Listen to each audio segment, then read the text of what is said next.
সুপ্রিয় দর্শক ও সুধী, আসসালামু আলাইকুম, শুভ সকাল। সবাইকে অনেক অনেক শুভেচ্ছা এবং আমন্ত্রণ জানাচ্ছি বাংলা ভিশনের সরাসরি স্বাস্থ্য বিষয়ক সম্প্রচার মেডিনোভা ভালো থাকা অনুষ্ঠানটিতে। দর্শক, আস্তে আস্তে করে অনেকগুলো বছর পেরিয়ে বাংলা ভিশনের ভালো থাকা অনুষ্ঠানটিতে আজকে আমরা পৌঁছেছি ৯০০তম পর্বে। আজকে অনেক আনন্দঘন একটু সময় আমাদের জন্য, কারণ এই যে এতগুলো পর্ব ধরে আমরা কিন্তু আসলে শুধুমাত্র যে বিভিন্ন বিভাগের বিষয়গুলো নিয়ে তুলে ধরেছি তা না, করোনার সময়কালটিতে আমরা পুরো বছর জুড়ে করোনাতে কীভাবে ভালো থাকতে হবে সেই সময়টিতেও কিন্তু ডক্টররা আমাদের সাথে, দেশবর্ণ ডক্টররা আমাদের সাথে জয়েন করেছেন নানা ধরনের মেজারমেন্ট নিয়েও। তো সেই পথ চলা আমাদের কিন্তু থেমে থাকেনি। আমরা প্রায় 18 বছর ধরে এই প্রোগ্রামটি রান করছি এবং সেই সাথে প্রত্যেকটি প্রোগ্রামই সফলতার সাথে আমরা বয়ে নিয়েছি দর্শকদের কাছে। এবং সামনের পর্বগুলোতে আমরা চেষ্টা করব আরও কিভাবে করে আরও কিছু প্রতিরোধমূলক ব্যবস্থা, আরও অ্যাডভান্স ট্রিটমেন্টগুলো আপনাদের সামনে তুলে ধরতে পারি এবং দর্শকদের এই যে ভালোবাসা আমরা এতদিন ধরে পাচ্ছি, আশা করি সামনের সময়গুলোতেও আমরা সেই ভালোবাসা এবং সেই সাপোর্ট নিয়ে আমরা এগিয়ে যাব। তো আজকে আমরা আমাদের এই বিশেষ আয়োজনটি আপনাদের সামনে তুলে ধরছি। আজকে যে বিশেষ আয়োজনটিতে আমরা বিষয়টি রেখেছি তা হচ্ছে সার্বিক স্বাস্থ্য সুরক্ষা, এবং এই সার্বিক স্বাস্থ্য সুরক্ষার এই ৯০০তম পর্বে আজকে আমরা আমন্ত্রণ করেছি দেশবর্ণ দুজন বিশেষজ্ঞ ডক্টরকে। আমাদের সাথে আছেন সুনামধন্য অধ্যাপক ডাক্তার মোহাম্মদ তৌফিকুর রহমান ফারুক, কার্ডিওলজি বিভাগ, জাতীয় হৃদরোগ ইনস্টিটিউট ও হাসপাতাল, এবং সেই সাথে আছেন প্রথিতযশা অধ্যাপক ডাক্তার মোহাম্মদ নাসির উদ্দিন কাজল, ইউরোলজি বিভাগ, ঢাকা মেডিকেল কলেজ হসপিটাল। দর্শক, আমাদের অনুষ্ঠানটি আজকে সরাসরি সম্প্রচার করা হচ্ছে। আপনারা চাইলে কার্ডিওলজি বা আপনাদের হৃদরোগ বা আপনাদের হার্টের যে কোনো সমস্যা নিয়ে, প্রেশার বা যে কোনো ধরনের সমস্যা নিয়ে, এবং সেই সাথে আপনাদের ব্লাডারের কোনো প্রবলেম বা কোনো কিডনি স্টোন, এবং সেই সাথে দেখা যাচ্ছে যে প্রোস্টেট এনলার্জমেন্ট এবং প্রোস্টেট ক্যান্সার খুবই বেড়ে গিয়েছে, এই বিষয়গুলোতে আগে থেকে প্রতিরোধমূলক ব্যবস্থা কীভাবে নেওয়া যেতে পারে, সার্বিক বিষয়গুলো নিয়ে আমরা আজকে আলোচনা করব। আপনারা সরাসরি ফোন করে কথা বলতে পারেন আমাদের স্ক্রলে দেখানো নাম্বারে, এবং সেই সাথে ফেসবুক থেকে সরাসরি দেখতে লগ ইন করুন www.facebook.com/banglavision এই লিঙ্কটিতে। চলুন দর্শক, আজকে আলোচনা শুরু করা যাক। স্যারদেরকে আমাদের আজকের এই বিশেষ আয়োজনে অনেক অনেক ধন্যবাদ জানাচ্ছি, দুজনকে আমাদের সাথে আজকে স্টুডিওতে এসে জয়েন করার জন্য। Thank you. ধন্যবাদ তোমাকে, ধন্যবাদ বাংলা ভিশনকে ৯০০তম পর্ব আজকে করার জন্য সবাইকে অভিনন্দন। গর্বের একটি বিষয়, কারণ স্যার অনেক বছর ধরে আসলে এই প্রোগ্রামটি আমরা রান করছি এবং অনেক অনেক বিষয় আমরা তুলে ধরেছি, আজকেও তার ব্যতিক্রম হবে না। স্যারের কাছে আমার প্রথম প্রশ্ন হচ্ছে যে সামনেই ওয়ার্ল্ড হার্ট ডে 29শে সেপ্টেম্বর, এবং প্রতিটি বছর একটা থিম থাকে, এই থিমটির একটি কারণ থাকে যে এই কারণে আমরা এই থিমটাকে রেখেছি, কারণ এই বিষয়টিতে আসলে অ্যাওয়ারনেসটা দরকার এবং অ্যাওয়ারনেসটা নেই বা সচেতনতা নেই, তাই আমরা এটা নিয়ে আসলে কাজ করছি বা করব। সেটা যদি আমাদের সাথে একটু শেয়ার করেন স্যার। ধন্যবাদ আপনাকে, ধন্যবাদ বাংলা ভিশনকে আমাকে আমন্ত্রণ জানানোর জন্য। একটা বিষয় যে আগামী যে 29শে সেপ্টেম্বর ওয়ার্ল্ড হার্ট ডে বা বিশ্ব হার্ট দিবস, এই উপলক্ষে প্রতি বছরই একটা থিম থাকে, প্রতিবদ্ধ বিষয় থাকে। এবারে থিম হলো ডোন্ট মিস এ বিট। এখন এটা আসলে এই ডোন্ট মিস এ বিট কেন দেওয়া হয়েছে বা কোন উদ্দেশ্যকে দেওয়া করে এটাকে করা হয়েছে, যে আমরা বললাম যে আজকে আমাদের বিষয় হলো সার্বিক সুরক্ষা, স্বাস্থ্য সুরক্ষা। এর মধ্যে হৃদরোগের সুরক্ষা তো আরও বেশি গুরুত্বপূর্ণ, কারণ বলা হয় পৃথিবীতে এই যে কার্ডিওভাস্কুলার ডিজিজ বা হৃদরোগ হলো মৃত্যুর 1 নম্বর কারণ। সমস্ত যত কারণ আছে, ইভেন ক্যান্সারের চেয়েও বেশি এই যে হৃদরোগের মৃত্যুর কারণ। যেহেতু এটা 1 নম্বর কিলার, সুতরাং এই হৃদরোগকে আমরা প্রতিরোধ করতে চাই বা সুরক্ষা দিতে চাই। এই সুরক্ষা দিতে গিয়ে আমাদের করণীয় কি? আসলে এই করণীয় বিষয় আলোচনা করার জন্য, মানুষের মাঝে সচেতনতা বা অ্যাওয়ারনেস ক্রিয়েট করার জন্যই হৃদরোগ সম্পর্কে এই প্রতি বছর 29 সেপ্টেম্বর এই দিনটা পালন করা হয়, প্রতিবার কোনো একটা প্রতিবদ্ধ বিষয় নিয়ে। তো এই যে এবারে বিষয় যে ডোন্ট মিস এ বিট, সেটার আসলে এই ব্যাখ্যা করা হয়েছে এভাবে। সেটা হলো যে আমরা কোনো একটা বিট মিস করব না, অর্থাৎ হলো কোনো একটা সুযোগ আমরা হারাবো না, বা সুযোগকে আমরা প্রতিটা সুযোগকে আমরা ব্যবহার করব। সুযোগটা কি? সুযোগটা হলে এই হৃদরোগ প্রতিরোধ করার জন্য। এখন হৃদরোগ প্রতিরোধের পর যেটা বলে, আমরা সবাই জানি যে prevention is better than cure, কিন্তু এই হৃদরোগের ক্ষেত্রে এটা আরও বেশি সত্য। কেন সত্য? হৃদরোগ নির্ণয় করা যেমন ব্যয়সাপেক্ষ, হৃদরোগের চিকিৎসা কিন্তু আরও বেশি ব্যয়সাপেক্ষ। ওই যে আমরা সবাই শুনছি রিং লাগানো লাগে, বাইপাস করা লাগে, এগুলো কিন্তু আসলে অনেক বেশি ব্যয়সাপেক্ষ। ইভেন হৃদরোগ নির্ণয়ের জন্য আমরা বলি এনজিওগ্রাম করা লাগে, তারপরে সিটি এনজিওগ্রাম করা লাগে, এই যে পরীক্ষা আরো এমপিআই টেস্ট, যেগুলো যত পরীক্ষা আছে না কেন সমস্ত এখানে গুরুত্বপূর্ণ বিষয় যেটি সেটা হচ্ছে হৃদরোগটা আসলে আগে আমরা ভাবতাম যে অনেক যাদের হয়তো বা ইকোনমিক্যালি যারা রিচ তাদের হয়তো অনেক সময়, কিন্তু এখন দেখা যাচ্ছে যে সর্বস্তরের সবারই আসলে এই হৃদরোগের সমস্যাগুলো হচ্ছে এবং করোনা পরবর্তীতে আমরা আরো বেশি পাচ্ছি। তো সেই জায়গা থেকে প্রতিরোধ আমাদের জন্য আসলে অনেক বেশি গুরুত্বপূর্ণ। সেই জায়গা থেকে স্যার আবার আসবো আমরা যে প্রতিরোধের বিষয়গুলোতে আমরা কি কি করতে পারি। আমি এখন নাসিরউদ্দিন কাজল স্যারের কাছে প্রশ্ন করছি যে ইউরোলজি এই ডিপার্টমেন্টটাতে যখনই কোনো কেউ যায় তখনই তাদের একটা ধারণা থাকে যে আমাকে আসলে সার্জারির মধ্যে দিয়ে যেতে হবে। আসলে কি আমরা ইউরোলজিতে সবসময় কি সার্জারি করি কিনা, নাকি আমরা মেডিকেল ইন্টারভেনশনেরও আমাদের এখানে সুযোগ আছে? ধন্যবাদ। আসলে ইউরোলজি মানেই কিন্তু সার্জারি না। ইউরোলজি মানে হচ্ছে যে কিডনি থেকে প্রস্রাবের রাস্তা পর্যন্ত যে কোনো রোগের চিকিৎসা করা। এই চিকিৎসাটা হতে পারে ঔষধ দিয়ে, মানে মেডিকেল ফর্মে, যেটা মেডিসিনে হবে না, এবং যদি সেটা ইন্ডিকেশন থাকে যে এটা অপারেশন লাগবে, শুধুমাত্র স্পেসিফিক সেইটাই আমরা অপারেশন করি। প্রচুর রোগী আছে যারা ঔষধেই ভালো থাকেন। সো এই ভুল ধারণা থেকে আমাদের বের হয়ে আসতে হবে, ইউরোলজি মানেই অপারেশন না। অনেক ধন্যবাদ স্যার। এখন ইউরোলজির এই জায়গাটা থেকে অনেক সময় যদি আসি যে কিডনির যে স্টোন বা কিডনিতে পাথর হচ্ছে, এই জায়গাটিতে কি আমরা শুধুমাত্র অনেক সময় নেফ্রোলজি পর্যন্ত সীমাবদ্ধ থাকি কিনা, নাকি ইউরোলজিতেও আমরা এটাকে মেজারমেন্ট নিই? না, আসলে জিনিসটা তা না। Stone disease always should deal by a urologist. এইটা অলওয়েজ ইউরোলজিস্ট ডিল করবে, কারণ এই রোগটা যখন হবে তখন রোগী তো কিছু উপসর্গ নিয়ে আমাদের কাছে আসবে। তখন আসলে রোগীটা আমরা দেখব, ফিজিক্যালি কিছু ইনভেস্টিগেশনস করব, করে আমরা স্টোনটা ডায়াগনোসিসটা নিশ্চিত করব, করে আমরা তার একটা প্রপার ওয়েতে পারফেক্ট একটা কমপ্লিট ট্রিটমেন্ট দিব, সো দ্যাট সে যেন স্টোন থেকে মুক্তি পায় এবং ভবিষ্যতে যেন স্টোন না হয় সে প্রিভেনশনটাও আমরা রোগীকে অন্তত দেওয়ার চেষ্টা করি। সো এটা ডিল করে অলওয়েজ ইউরোলজিস্ট। অনেক ধন্যবাদ স্যার। এখন এখানে একটা প্রশ্ন থেকে যায় যে কিডনি স্টোনটা আপনি যেটা বলছেন যে কিডনির পর থেকে যে আমাদের প্রস্রাবের রাস্তা পর্যন্ত যে রাস্তাটিতে যে প্রবলেমগুলো হয় সেটা ইউরোলজি ডিল করে। এই কিডনির স্টোনটা অনেক সময় বলে কি যে ইউরেটারে চলে এসেছে বা ইউরেটার থেকে ইউরিনারি ব্লাডার তারপরের যে মূত্র থলেটাতে চলে এসেছে, এই বিষয়টিকে আসলে কতটুকু সত্য, মানে এটা কি এরকম হয় কিনা? অবশ্যই হয়, কারণ স্টোন যখন কিডনিতে হয় সেটা স্টোনের সাইজের উপর ডিপেন্ড করে। যদি স্মল সাইজের স্টোন হয় সেটা মাইগ্রেট করে নিচের দিকে মাইগ্রেট করে ইউরেটারে এসে কোথাও হয়তো ওখানে আটকে যেতে পারে। যদি যায় সেইখানে সে প্রবলেম ক্রিয়েট করবে, উপসর্গ তৈরি করবে, ওই জায়গাটা তার ট্রিটমেন্ট লাগবে। আর যদি খুবই ছোট হয় এবং পথের ডিস্টালি পিছনের দিকে নিচের দিকে তার যদি কোনো ব্লক না থাকে, তাহলে ওটা নিচের দিকে আরও নেমে মূত্রথলিতে, এমনকি কিছু ক্ষেত্রে এটা প্রস্রাবের রাস্তাতে বের হয়ে চলেও যেতে পারে যদি সে সাইজটা ছোট হয় এবং তার ডিস্টালি যদি কোনো ব্লক না থাকে, যদি প্রপার ওয়েতে ট্রিটমেন্ট করা যায়। সো এটা সত্য, কিডনিতে স্টোন হলে যে কোনো জায়গায় নেমে যেতে পারে। অনেক ধন্যবাদ স্যার। আমি আবার ফারুক স্যারের কাছে আসবো। স্যার যে কথাটা আমাদেরকে বলছিলেন যে প্রতিরোধ খুবই গুরুত্বপূর্ণ এখানে। এখন আমাদের যদি আমরা একটা কথাবার্তা বলি যে ইয়াং জেনারেশনের অনেক বেশি স্ট্রোক বা এই ধরনের প্রবলেমগুলো হচ্ছে, তো সেইখান থেকে আসলে প্রিভেন্টিভ মেজারগুলো যদি আমরা একটু বয়স ভেদে বলি যে আসলে 30-র আগে আমাদের প্রিভেন্টিভ মেজারগুলো কি হওয়া উচিত বা 30-র পরে কি হওয়া উচিত, এটা যদি একটু আমাদের সাথে শেয়ার করেন। হ্যাঁ, ধন্যবাদ। কেন এখন দেখা যাচ্ছে অনেক ইয়ং পেশেন্টের হার্ট অ্যাটাক হচ্ছে, অনেক ইয়ং পেশেন্টের হৃদরোগ হচ্ছে। হৃদরোগটা একটা জন্মগত হৃদরোগ হতেই পারে, সেটা আলাদা জিনিস, কিন্তু ব্লকজনিত হৃদরোগ সাধারণত আমরা আগে 40-এর উপরেই পেতাম সাধারণত, এখন ইভেন 30 এবং 30-এর কমও পাচ্ছে। এবং এই যে প্রায় অ্যাডমিশনে দেখা যাচ্ছে আমার আন্ডারে 4-5 জন রোগী ভর্তি থাকে যারা হলো 30-এর নিচে বয়স, 25-30 এরকম 22-23 এদের হার্ট অ্যাটাক হচ্ছে। তাহলে আসলে এই হার্ট অ্যাটাকের কারণগুলো কি? এখন যেহেতু এই কারণগুলো সব গুরুত্বপূর্ণ, এই জন্য প্রিভেনশনের ক্ষেত্রে যেহেতু বলা হয় হৃদরোগ শুধুমাত্র হঠাৎ করে হয় না, হৃদরোগ অনেকগুলো কারণ দিয়ে বা রিস্ক ফ্যাক্টর বলি আমরা, রিস্ক ফ্যাক্টর থেকে সাধারণত হৃদরোগ হয়ে থাকে। এখন যেহেতু এই রিস্ক ফ্যাক্টরগুলো যদি আমরা নিয়ন্ত্রণ না করি, তাহলে আমাদের হার্ট অ্যাটাক হওয়ার ঝুঁকি অনেক বেড়ে যাবে, হৃদরোগ হওয়ার সম্ভাবনা বা হার্ট অ্যাটাক হওয়ার সম্ভাবনা বেড়ে যাবে। এখন এই ঝুঁকির মধ্যে যদি আমরা দেখি যে ঝুঁকি যদি আপনার দীর্ঘমেয়াদী যদি ডায়াবেটিস অনিয়ন্ত্রিত থাকে, যদি উচ্চ রক্তচাপ থাকে, যদি আপনার ধূমপান করেন, যদি আপনার রক্তের কোলেস্টেরলের মাত্রা বেশি বা চর্বির মাত্রা বেশি থাকে, ওজন যদি বেশি থাকে, আপনি যদি সেডেন্টারি লাইফস্টাইল অর্থাৎ আপনি যদি বসে বসে কাজ করেন, মুভমেন্ট কম করেন, তাহলে সাধারণত এই ঝুঁকিগুলো বেড়ে যায়।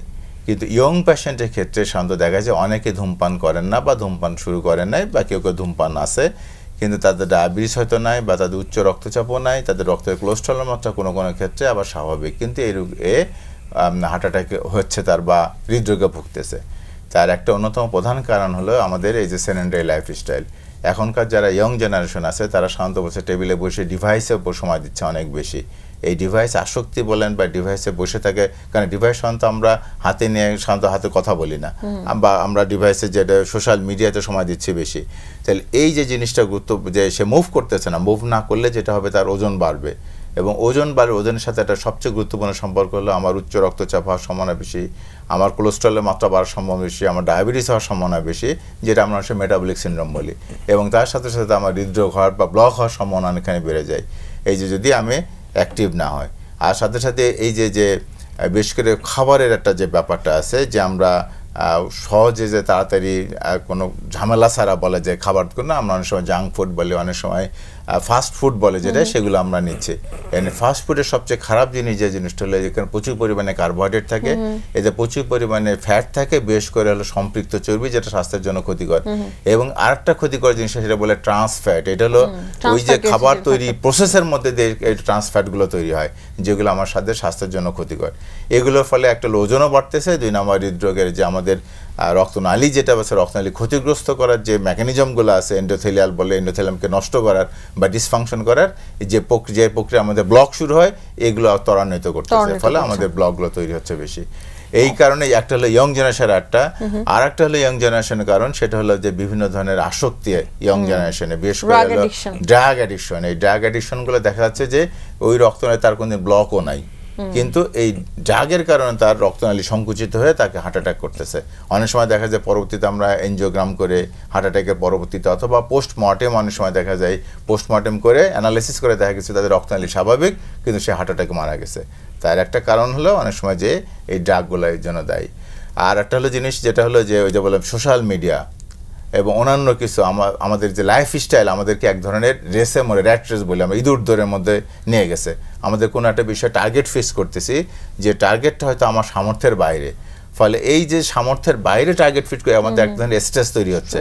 এই স্ট্রেসের কারণে এক ধরনের স্ট্রেস হরমোন বের হচ্ছে, অ্যাড্রিনালিন, এই স্ট্রেস হরমোনগুলো আমাদের রক্তনালীর মধ্যে ওই যে বলে ব্লক তৈরি করতে হেল্প করতেছে, বা হালকা ব্লক থাকলেও ওরা ফেটে যে হার্ট অ্যাটাক করার জন্য সমস্যা তৈরি করতেছে। প্লাস হলো যে এই যে এখনকার জেনারেশনের যে ঘুমের প্যাটার্ন চেঞ্জ হয়ে যাওয়া, যে দেখা যাচ্ছে দিনের বেলা ঘুমাচ্ছে, রাতের বেলা ঘুমাচ্ছেন, বা ঘুমের পরিমাণ কম হচ্ছে। এই ঘুমের পরিমাণ কম হওয়াটাও এই যে স্ট্রেসের জন্য একটা দায়ী, বা স্ট্রেস হরমোন রিলিজের জন্য দায়ী, সেগুলো হৃদরোগ করার জন্য দায়ী।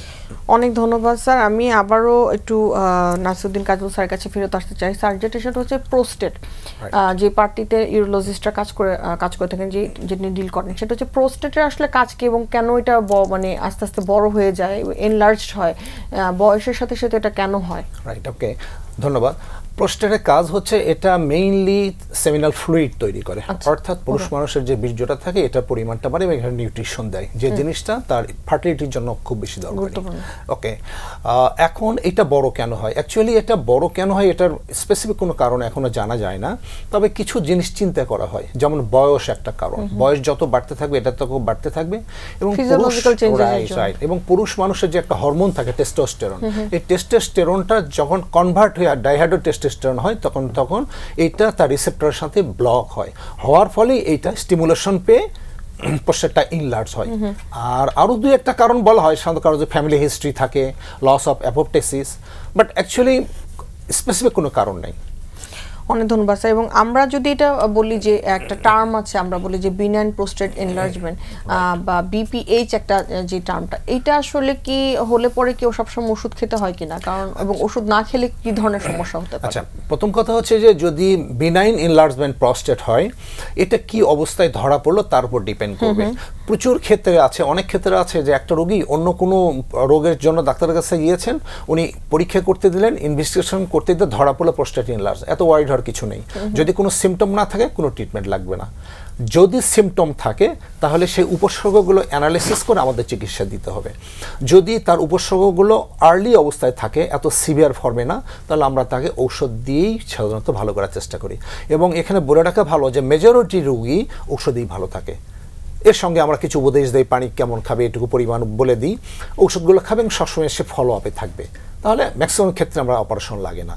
কিছু ক্ষেত্রে এবং খুবই অল্প ক্ষেত্রে যেখানে ঔষধে কাজ হয় না অথবা ঔষধ খেতে খেতে কোনো কমপ্লিকেশনস হয়ে গেল, যেমন প্রস্রাব হয়তো হঠাৎ ব্লক হয়ে গেল, বন্ধ হয়ে গেল, বা হয়তো মূত্রথলিতে স্টোন বা বারবার প্রস্রাব রাস্তা ইনফেকশন অথবা প্রস্রাব সাথে রক্ত যায়, এই ধরনের যদি কোনো ইভেন্ট ঘটে তাহলে সেক্ষেত্রে হয়তো অপারেশন লাগতে পারে।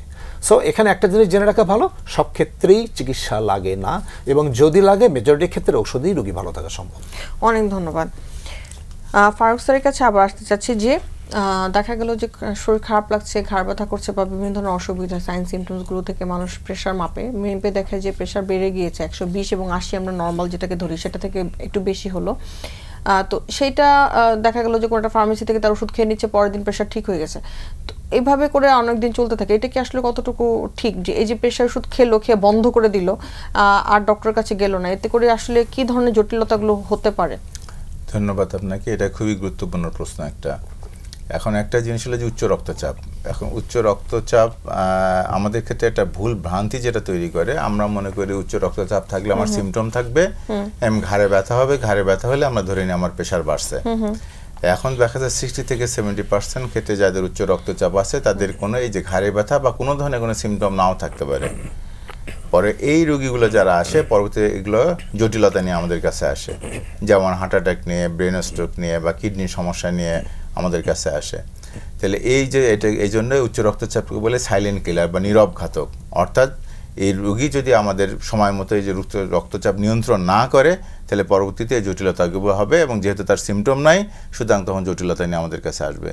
এবং যত অনেক সময় দেখা যায় আমাদের জাতীয় হৃদরোগ হাসপাতালে অথবা ইভেন নিউরো সায়েন্সেও এরকম ভর্তি হচ্ছে রোগী ব্রেন স্ট্রোক নিয়ে, বা আমাদের এখানে হার্ট অ্যাটাক নিয়ে, হার্ট ফেলিয়ার নিয়ে। আমরা জিজ্ঞেস করি আপনার তো অনেক প্রেশার, আপনার ওষুধ খান না? বলে স্যার আমার তো কোনো সিমটম ছিল না, কোনো সমস্যা ছিল, আমি ডাক্তারের কাছে যাইনি, বা ডাক্তারের কাছে আমার ডাক্তারকে গেছিলাম, আমার উচ্চ রক্তচাপ ধরা পড়ছে, কিন্তু যেহেতু আমার কোনো কষ্ট নেই আমি ওষুধ খাই নাই, পরে এখনই যে হার্ট অ্যাটাক ব্রেন স্ট্রোক নিয়ে আমাদের কাছে আসছে। তো এটাকে যে গুরুত্বপূর্ণ। আর যদি উচ্চ রক্তচাপ মানে ডায়াগনোসিস হয়ে যায় যে হ্যাঁ ওনার উচ্চ রক্তচাপ আছে, সেই ডায়াগনোসিস করার জন্য আসলে আমার রক্তচাপ মাপাটা গুরুত্বপূর্ণ। এখন এই মাপার ক্ষেত্রে আমরা এখন অনেক সময় বলা আছে যে এটা নিয়ে অনেক কন্ট্রোভার্সিও আছে যে উচ্চ রক্তচাপ আমরা কোন মেশিন দিয়ে মাপবো।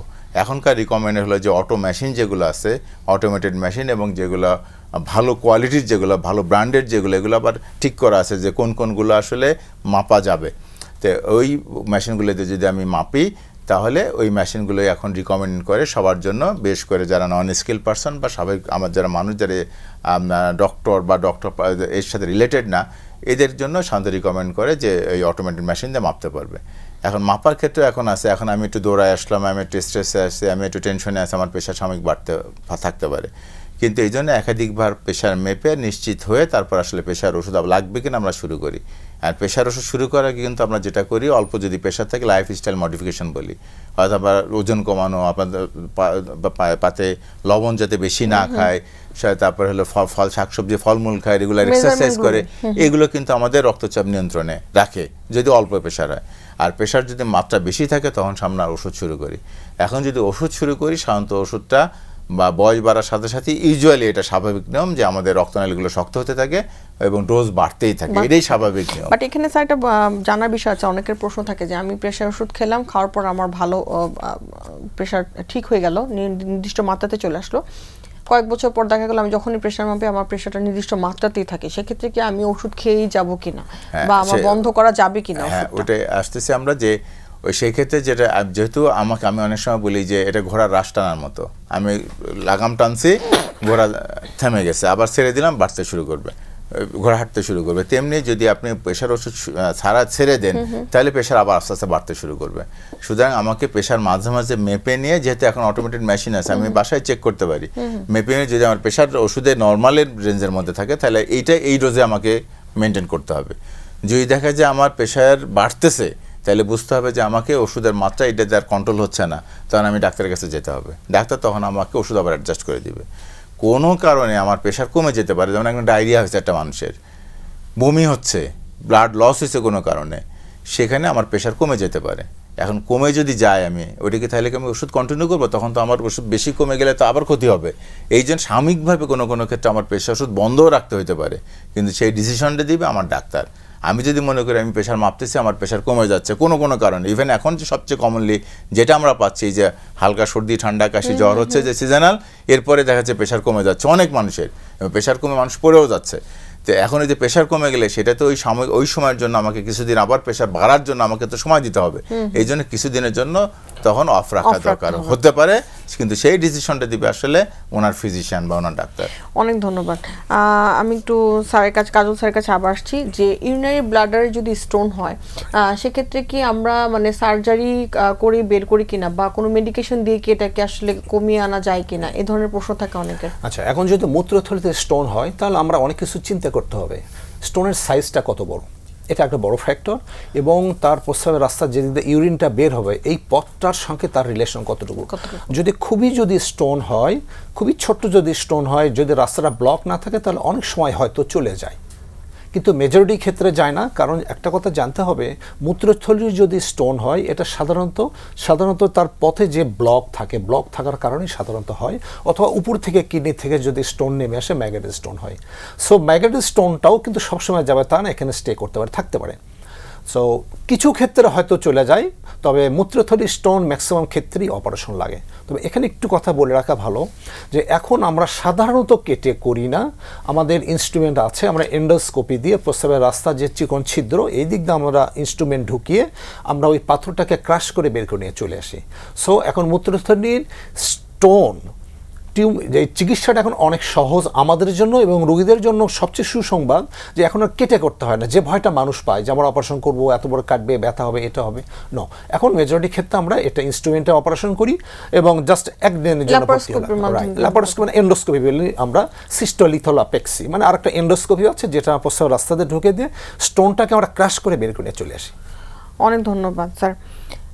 ফারুক স্যারের কাছে আবার যাচ্ছি যে এই যে মানে আমরা নানা ধরনের প্রেশার ওষুধগুলো খাচ্ছি এবং ভালো থাকছি, এবং ব্লকটা আসলে কোন পর্যায়ে গিয়ে আমরা ফিল করি, মানে কখন আসলে হয় বা কি ধরনের লক্ষণ উপসর্গগুলো নিয়ে আসে যে যখন মনে হচ্ছে যে পেশেন্টের হয়তো বা এরকম হতে পারে আমাদের একটা এনজিওগ্রাম করার সময় হয়েছে, এইটা আসলে কখন আমরা ফিল করি? ধন্যবাদ। এখন যদি রুগীর এরকম হয়, যদি বয়স আমরা বলি যে ইয়ং বয়সে হতে পারে, যদি 40 বা তার চেয়ে বেশি হয়, রিস্ক ফ্যাক্টরগুলো থাকে, যে রিস্ক ফ্যাক্টর আমরা করছিলাম যে ডায়াবেটিস, উচ্চ রক্তচাপ, ধূমপান করে, যদি রিস্ক ফ্যাক্টরগুলো থাকে, এবং আটটা সবচেয়ে বেশি গুরুত্বপূর্ণ সেগুলো ফ্যামিলি হিস্ট্রি যদি থাকে, অর্থাৎ আপনার ফ্যামিলিতে বাবা মা ভাই বোন, আমরা বলি ফার্স্ট ডিগ্রি রিলেটিভ, নিকট আত্মীয়, এদের যদি কারো দেখা যাচ্ছে হার্ট অ্যাটাক হয়েছে, কারো রিং বসানো আছে, বাইপাস সার্জারি করা আছে, বা তাদের অল্প বয়সে মৃত্যুর একটা রেকর্ড আছে যে বাবা বা মা অল্প বয়সে মারা গেছে হঠাৎ করে হার্ট অ্যাটাক হয়ে বা কোনো কারণে, যদি এরকম হয়ে থাকে তাহলে সেক্ষেত্রে ওনার ব্লকজনিত বা সেক্ষেত্রে রোগীর সিমটম যদি থাকে, সবচেয়ে সিমটমটা কি, যে আমি বুকে ব্যথা হচ্ছে, হাঁটতে গেলে, সিঁড়িতে উঠতে গেলে, পরিশ্রম করতে গেলে আমার বুকে চাপ দেয় বা ব্যথা হয়, বা বুক ধরফর করে আমি সিঁড়িতে উঠতে গেলে, বা অনেক সময় গ্রামের রোগীরা এরকম বলে যে কোনো বাজার নিয়ে বা কোনো কিছু নিয়ে মাথায় বোঝা নিয়ে আমি হাঁটতে গেলে আমার বুকটা ধরে আসে, আমি রেস্ট নিলে আমাকে কমে যায়। আর শহরের মানুষ বলে সিঁড়িতে উঠতে গেলে আমার কিছু দূর ওঠার পর আমার বুকে কষ্ট হচ্ছে, আমি রেস্ট নেই, তারপর আমার কমে যায়, আবার হাঁটতে গেলে কিছু দূর হাঁটার পর আবার হয়, আমাকে রেস্ট নিতে হয়। তাহলে এই ধরনের যদি সিমটম হয় তখন আমরা ধারণা করতে পারি হ্যাঁ ইনার হলো ব্লক থাকতে পারে, ব্লক থাকার সম্ভাবনা আছে, ওনার এই যে বুকে ব্যথার কারণটা হচ্ছে ব্লকজনিত হৃদরোগ। তখন আমরা অনেক ক্ষেত্রে পরীক্ষা নিরীক্ষার মধ্যে ইসিজি করি, ইকো করি, এই সময়টা এই ইসিজি বা ইকো রিপোর্টটা কনফিউজিং হতে পারে। কেমন, একটা মানুষের 2টা 3টে 4টা ব্লক থাকতে পারে কিন্তু তার ইসিজি নর্মাল হতে পারে, ইকোও নর্মাল হতে পারে। তখন আমরা অনেক সময় বলে স্যার আমার তো ইসিজি নর্মাল আছে, ইকো নর্মাল, অথবা আমরা জুনিয়র ডাক্তার বলে যে আপনার ইসিজি ইকো নর্মাল আছে, আপনার হার্ট খুব ভালো আছে, যান, দেখা যাচ্ছে তার 1 সপ্তাহ 2 সপ্তাহ তার অ্যাটাক হয়ে হাসপাতালে ভর্তি হচ্ছে। তার মানে ইসিজি কোনো এই ক্ষেত্রে নর্মাল থাকলেও আমাদের পরবর্তী স্টেজ যেহেতু রোগীর সিমটম আছে আমরা অনেক সময় ইটিটি করি। কোনো ইটিটি করলে ইটিটি যদি পজিটিভ আসে, সাধারণত আমরা বলি ফার্স্ট স্টেজ বা সেকেন্ড স্টেজ মানে আর্লি ইয়েতে যদি পজিটিভ আসে লোডে, তাহলে আমরা রোগীকে এনজিওগ্রাম করতে সাধারণত পাঠাই। অথবা যদি দেখা যায় না রোগী অনেকক্ষণ হাঁটে, 3 মিনিট বা থার্ড স্টেজ আর কি, যদি এরকম হয় তখন আমরা বলি না ঠিক আছে ব্লক থাকার সম্ভাবনা হয়তো আছে, কিন্তু রোগী ওষুধপত্র খাওয়ার পরেও যদি দেখা যায় তার সিমটম থাকে তখন আমরা এনজিওগ্রাম বলি। অর্থাৎ এই সব ক্ষেত্রে সাধারণত আমরা এনজিওগ্রামের জন্য রোগী পাঠাই দেয়। অথবা যদি এরকম আছে রোগীর হার্ট অ্যাটাক হয়েছে, রোগী আমাদের হাসপাতালে কোনো ভর্তি, এই রোগী হার্ট অ্যাটাক হচ্ছে নিশ্চয় কোনো কারণে হয়েছে, যেহেতু হার্ট অ্যাটাক কোনো ব্লকজনিত কারণে সাধারণত হার্ট অ্যাটাকটা হয়, শুধু এই রোগী আমরা বলি আসলে আপনার এনজিও হচ্ছে। এই রোগীর ক্ষেত্রে আবার ইসিজি ইকোইটিটি করে যে যেতে হবে তা না, এই রোগী সরাসরি পরবর্তীতে এনজিওগ্রাম করে চলে যেতে পারে। অনেক ধন্যবাদ স্যার। আমরা কাজল স্যারের কাছে পরের যে প্রশ্নটা নিয়ে আসবো সেটা হচ্ছে যে প্রোস্টেটের ক্যান্সার খুব কমনলি হয় আমাদের দেশে, এবং সেটা সম্পর্কে স্যার একটু বিস্তারিত জানবো যে কাদের হচ্ছে, কেন বেশি হচ্ছে, বা ফ্যামিলিয়াল কোনো কজ আছে কিনা। তার আগে একটা ছোট্ট বিরতি নিচ্ছি স্যার। সুপ্রিয় দর্শক, মেরিনোভা ভালো থাকুন অনুষ্ঠানটি এই পর্যায়ে সময় হয়ে এসেছে ছোট্ট একটি বিরতিতে যাবার। বিরতির পর ফিরে আসছি, থাকবেন আমাদের সাথেই।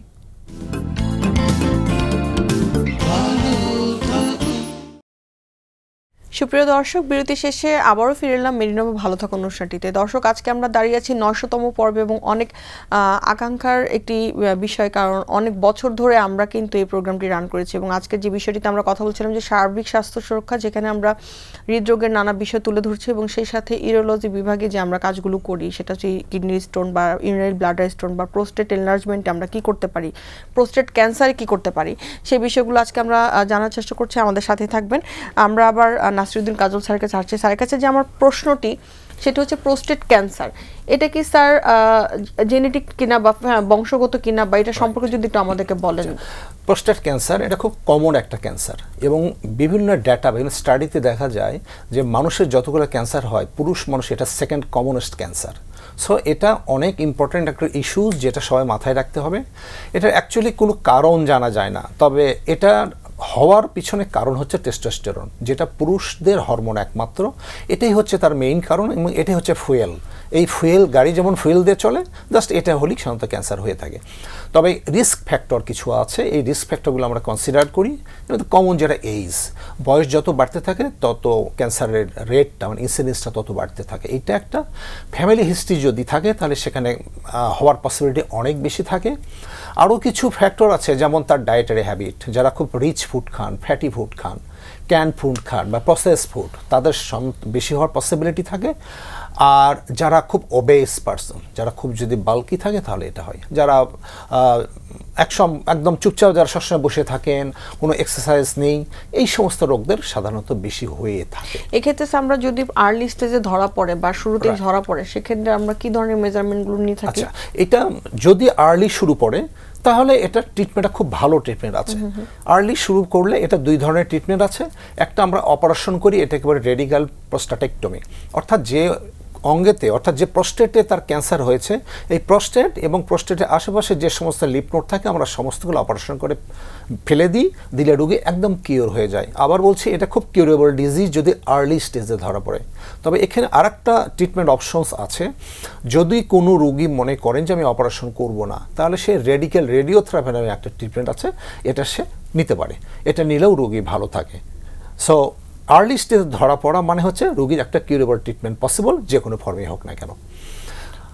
আর যদি স্যার লেট স্টেজে, আর যদি অ্যাডভান্স স্টেজ ধরা পড়ে, লেট স্টেজে ধরা পড়ে, তাহলে যে কোনো ক্যান্সারের মতোই আমরা ট্রিটমেন্ট করে যাই, but result not like that early স্টেজের মতো। রেজাল্টটা এত ভালো হয় না, কিন্তু তারপরও তো রোগী তার আমরা চিকিৎসা চালিয়ে যাই, এবং এখানেও যদি পারফেক্ট ওয়েতে কমপ্লিট ট্রিটমেন্ট করলে রোগী ভালো থাকে। অনেক ধরনের ট্রিটমেন্ট আছে এখানে।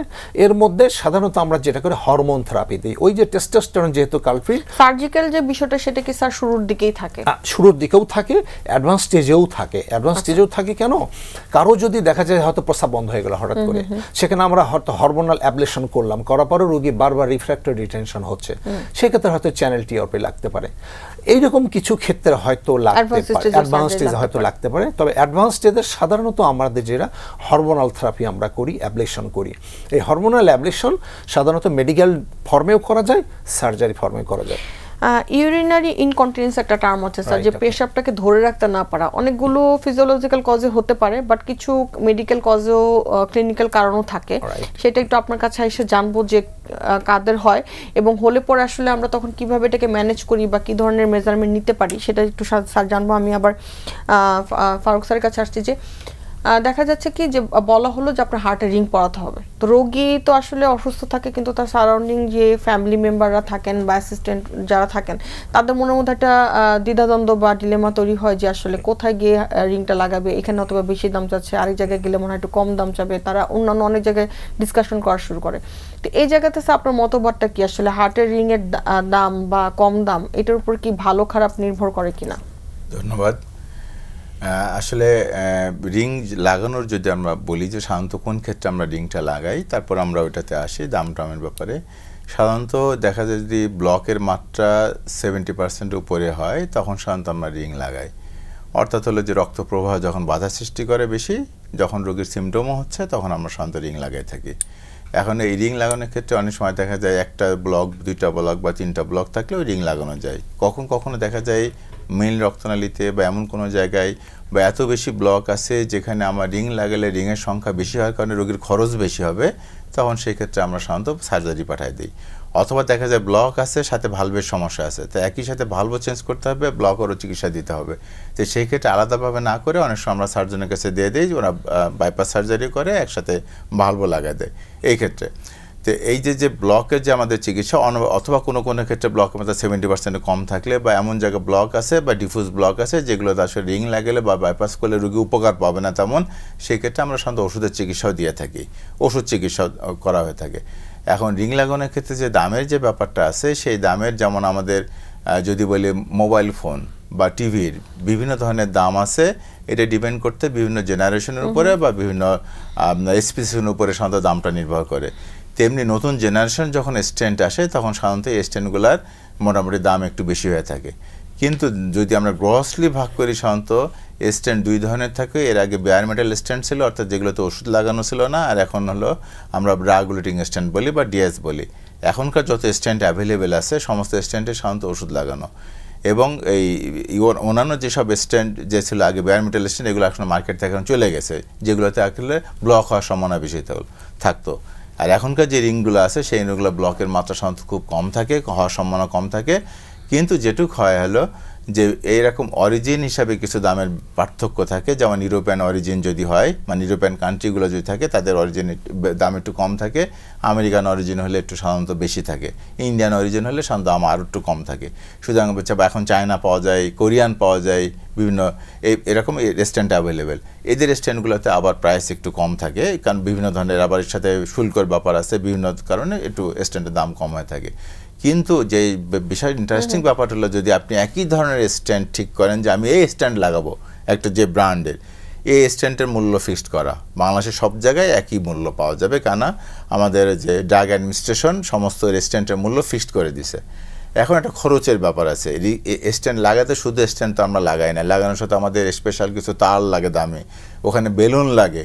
আবার আগে আমাদের যেমন ব্লক আছে, ব্লকটা অনেক সময় যে আমি যদি সরাসরি রিং বসাতে চাই, রিং খুলে আসবে, রিং বসানো যাবে না, রিং ঢুকবে না, তখনকার আমাদের বেলুন দিয়ে ফেলে ওই বেড প্রিপারেশন করে নিতে হয় যে ওখানে যাতে রিংটা বসানো যায়।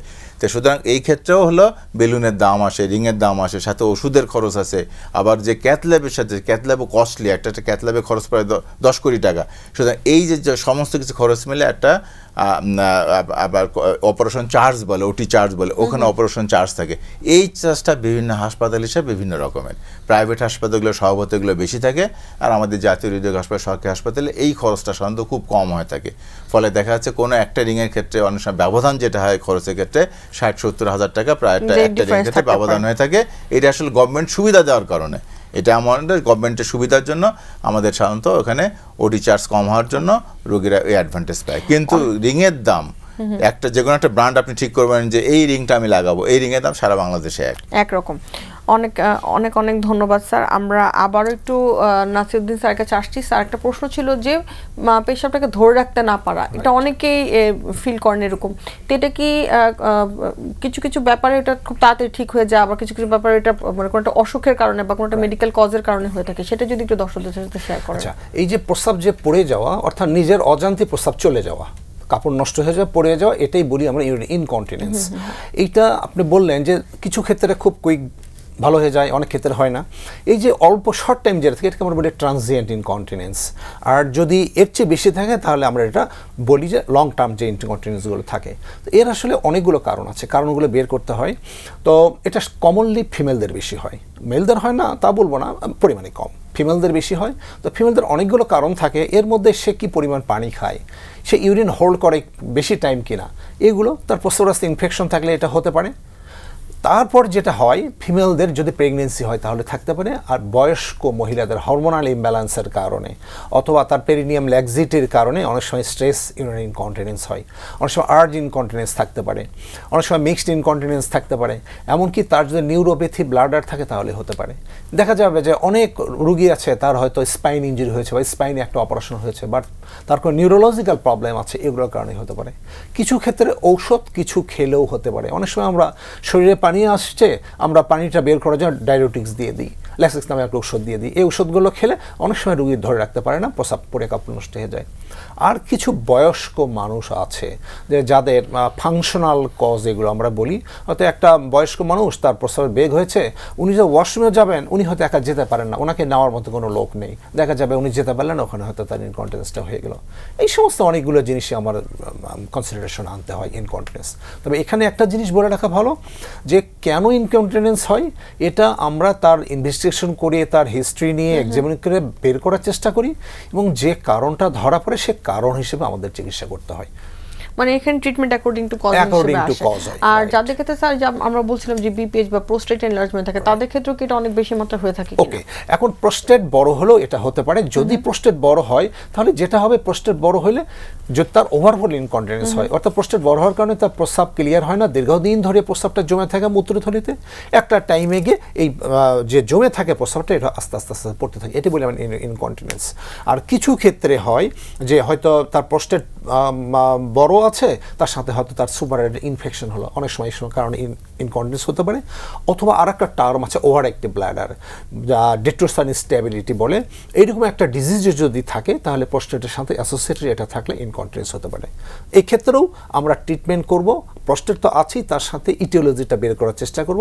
সেই ইটিওলজি মানে কজটা ট্রিটমেন্ট করলে পেশেন্ট ইমপ্রুভ করে যায়। অনেক ধন্যবাদ স্যার। আমরা আবার আপনার কাছে একটু আসবো। আমি ফারুক স্যারকে চাচ্ছি, স্যার আমরা যেহেতু শেষ পর্যায়ে আছি, কিন্তু অনেকগুলো কথা আপনি বলেছেন প্রিভেন্টিভ মেজার, তারপরও সার্বিকভাবে করোনার পরে দেখা গেছে যে হার্টের প্রবলেমগুলো আরও বেশি মাত্রায় বেড়ে গিয়েছে এবং আমরা মেজারমেন্ট নিয়েও আসলে ঠিক করতে পারছি না। তো সেই জায়গা থেকে যদি আমরা বলি যে যদি হার্টকে আমরা সুস্থ রাখতে চাই, সেক্ষেত্রে ওয়ার্ক লাইফ ব্যালেন্স থেকে শুরু করে খাবার দাবার, এই ব্যাপারটাতে আসলে ছোট ছোট মেজারমেন্ট যদি বলি, কারণ আমরা অনেকগুলো মেজারমেন্ট আসলে নিতে পারছি না আমাদের সময়ের কারণে, যদি একটু আমাদের সাথে শেয়ার করেন। ধন্যবাদ। এখন আসলে এই যে করোনা পরবর্তী সময় আসলে আমি সবসময় বলি সুস্থ থাকা একটা চ্যালেঞ্জ হয়ে গেছে, কেন ফ্রিকুয়েন্টলি দেখা যাচ্ছে একটা মানুষ অসুস্থ হচ্ছে, কেউ 1 মাসের মধ্যে 2 মাস, যেখানে দেখা যাচ্ছে দিনের পর দিন একটা মানুষ ভালো ছিল কিন্তু কোভিডের পর থেকে তার ফ্রিকুয়েন্টলি অসুস্থ হচ্ছে, বিশেষ করে কার্ডিয়াক প্রবলেম একটা বেশি হচ্ছে। আচ্ছা, এখন একটা কয়েকটা বিষয় একটা ব্যাপার আছে, যেটা আমরা তো সবাই কোভিড ভ্যাকসিন নিয়ে নিছি, সেটা নেই, কিন্তু যাদের ক্ষেত্রে বিশেষ করে হার্ট ফেলের রোগী আছে, যাদের রিং বসানো আছে, বাইপাস সার্জারি করা আছে, এই যে রোগীগুলো আছে এবং যাদের রিস্ক ফ্যাক্টর বেশি, বয়স সাথে সাথে বয়স বেশি, এদের জন্য বলা আছে যে ইনফ্লুয়েঞ্জা ভ্যাকসিনেশন বলে একটা কথা আছে। অর্থাৎ এই যে ইনফ্লুয়েঞ্জা হলে এই যে সিজনাল যেসব এই যে ভাইরাস হচ্ছে, এটা কিন্তু হার্ট অ্যাটাকের মাত্রাটা বেড়ে যাচ্ছে, আবার হার্ট অ্যাটাক হচ্ছে তাদেরকে। তাহলে এই যে তাদেরকে আমরা সাধারণত অ্যাডভাইস দিয়ে থাকতেছি এবং একটা রিকমেন্ডেশন চলে আসছে যে সমস্ত রোগী যারা এই টাইপের রোগী বললাম আমরা, বিশেষ করে আমাদের কার্ডিয়াক পেশেন্ট যেগুলো আছে, এই রোগীদেরকে প্রতি বছর যে ইনফ্লুয়েঞ্জা ভ্যাকসিন নেওয়ার জন্য একটা রিকমেন্ডেশন আসছে যে তারা প্রতি বছর ভ্যাকসিন নেবে কার্ডিয়াক ইভেন্ট প্রতিরোধ করার জন্য, অর্থাৎ যাতে হার্ট অ্যাটাক না হয়, আমরা হাসপাতালে আবার রিঅ্যাডমিশন বা হাসপাতালে অ্যাডমিশন নিতে না হয়, সেটা হার্ট ফেলের কারণে হোক বা হার্ট অ্যাটাকের কারণে হোক, এটা রিকমেন্ডেশন। সুতরাং সমস্ত রোগীকে আমরা, এবং সবচেয়ে ভালো যে আজকে বাংলা ভিশনের মাধ্যমে যে 900তম পর্বে আমি সুযোগ পাচ্ছি যে সমস্ত মানুষের কাছে এটা পৌঁছে দেওয়ার জন্য, যে বিশেষ করে আপনাদের যাদের এই ধরনের রোগী আছে বা হার্টের সমস্যা আছে বা বয়স্ক মানুষ আছে, তাদের হার্টের সমস্যা থাকুক বা না থাকুক, বা ডায়াবেটিস আছে এবং হার্টে ব্লক আছে, এরা বা বাইপাস করা আছে, এরা অবশ্যই এই যে প্রতি বছর ইনফ্লুয়েঞ্জার ভ্যাকসিন যেটা আছে ইনফ্লুয়েঞ্জা ভ্যাকসিনটা নিয়ে নেবেন। নিয়ে নিলে আপনি ডেফিনেটলি আপনি আলাদাভাবে যে সুরক্ষার কথা আসতেছে আলাদা সুরক্ষা থাকবেন। আর যেটা ওই যে খাবার দাবারে বা যেটা বলা আছে যে অলরেডি আমরা আলোচনা করছি যে অধিক চর্বিযুক্ত খাবার, অধিক তৈলাক্ত খাবার, ফাস্টফুড বিশেষ করে অধিক এই খাবারগুলো আমাদেরকে অ্যাভয়েড করতে হবে। আর আমাদেরকে অ্যাক্টিভ থাকতে হবে, অর্থাৎ আমাদেরকে 24 ঘন্টা, যেটা এমন না সকালবেলা আমি হেঁটে চলে আসলাম 1 ঘন্টা তারপর সারাদিনে বসে থাকলাম, এটা এখন অ্যাডভোকেট করে না। বলা আছে আপনি থ্রুআউট দ্য হোল ডে 24 ঘন্টার মধ্যে বলা আছে আপনি 7000 থেকে 8000 স্টেপ আপনি হাঁটবেন, সেটা আপনার নরমাল অ্যাক্টিভিটিও হতে পারে। অনেক অনেক ধন্যবাদ স্যার। আমরা একদমই যেহেতু শেষ পর্যায়ে আছি, কাজল স্যারের কাছে আমার প্রশ্ন থাকবে যে আমাদের এখানকার যে বিষয়গুলো সেগুলো তো সবসময় আসলে আমাদের একটা মেজারমেন্টের মধ্যে থাকতে হয়, তারপরে ইউরোলজির যে বিষয়গুলোকে সার্বিকভাবে ভালো রাখার জন্য দর্শকদের উদ্দেশ্যে যদি শেষ কোনো পরামর্শ থাকে। ইউরোলজি যে জিনিসগুলো আমরা আলাপ করলাম সবগুলো কমন জিনিস, সবগুলো থেকে ভালো থাকতে গেলে প্রথম আপনাকে সচেতন হতে হবে যে আপনার ইউরোলজি প্রবলেম হচ্ছে, এটা তো আপনি প্রথম বুঝতে পারবেন, অন্যকে বুঝতে পারবে না। সো আপনি যদি প্রস্রাবের কোনো ট্রাবল হয়, যেমন আপনার প্রস্রাবটা ক্লিয়ার হয় না, চিকন নালে প্রস্রাব হয়, প্রস্রাব করে দাঁড়ানোর পর প্রস্রাবটা রয়ে গেল আবার হয়, প্রস্রাবের জ্বালা যন্ত্রণা বারবার হয়, প্রস্রাবের সাথে রক্ত যায়, মাঝে মাঝে দেখবেন আপনার কাঁপুনি দিয়ে জ্বর আসে, অথবা দেখলেন যে আপনি হয়তো প্রচণ্ড ব্যথা হচ্ছে পিছনের দিকে, তাহলে আপনাকে এই জিনিসগুলো মনে করতে হবে আমার হয়তো ইউরোলজিয়ার কোনো প্রবলেম থাকতে পারে। এটা আইদার মেবি হয়তো কিডনিতে স্টোন, অথবা প্রস্রাবের রাস্তাটা ব্লক, প্রস্রাব ক্লিয়ার হয় না। এই ধরনের জিনিসগুলো যদি আপনি সচেতন থাকেন তাহলে আপনি ডাক্তারের কাছে যাবেন, ডাক্তার তখন আপনাকে আরও হিস্ট্রি নিয়ে পরীক্ষা নিরীক্ষা করে আপনি রোগটা ডিটেক্ট করবে, তার একটা প্রপার চিকিৎসা পাবেন। আর যদি চিকিৎসা যদি ঠিকমতো না পান, যদি আপনি না যান তাহলে পাবেন না, আর না পেলে আপনি খারাপ হয়ে যাবেন। যেমন সিম্পল বললাম যে প্রস্টেট যদি ধরা পড়ে আর্লি অবস্থায় ঔষধে চিকিৎসা সম্ভব। আপনি যদি ডাক্তারের কাছে টাইম মতো না যান তাহলে দেখা যাবে যে আপনি দীর্ঘদিন প্রস্টেট রোগে ভুগছেন, আপনার তলপেটে মূত্রথলিতে প্রস্রাব অনেক জমে থাকলো, এই প্রস্রাবটা উপরে চাপ দিয়ে কিডনি ড্যামেজ করে দিতে পারে। এটা প্রচুর রোগী আছে যারা প্রস্টেটের কারণে কিডনি ড্যামেজ নিয়ে আসছে আমাদের কাছে, এটা আমরা অবস্ট্রাকটিভ ইউরোপ্যাথি বলি। সো এখানে একটাই কথা, আপনি সচেতন হন, স্বাস্থ্য সচেতন হন, সব কিছুকে সিরিয়াসলি নেন, কারণ আপনার জীবন কিন্তু আল্লাহ একটা দিয়েছে, আপনি সেকেন্ড ওয়ান পাবেন না। সো সেটাকে আপনি ভালো মতো এনজয় করার জন্য নিজে সচেতন হন, ডাক্তারের শরণাপন্ন হন, ভালো চিকিৎসা নেন, ভালো থাকুন। অনেক অনেক ধন্যবাদ স্যার, এবং স্যারকে অনেক ধন্যবাদ আজকে আমাদের সাথে স্টুডিওতে এসে জয়েন করার জন্য। ধন্যবাদ বাংলা ভিশনকে আমাদেরকে এখানে ডাকার জন্য, ধন্যবাদ।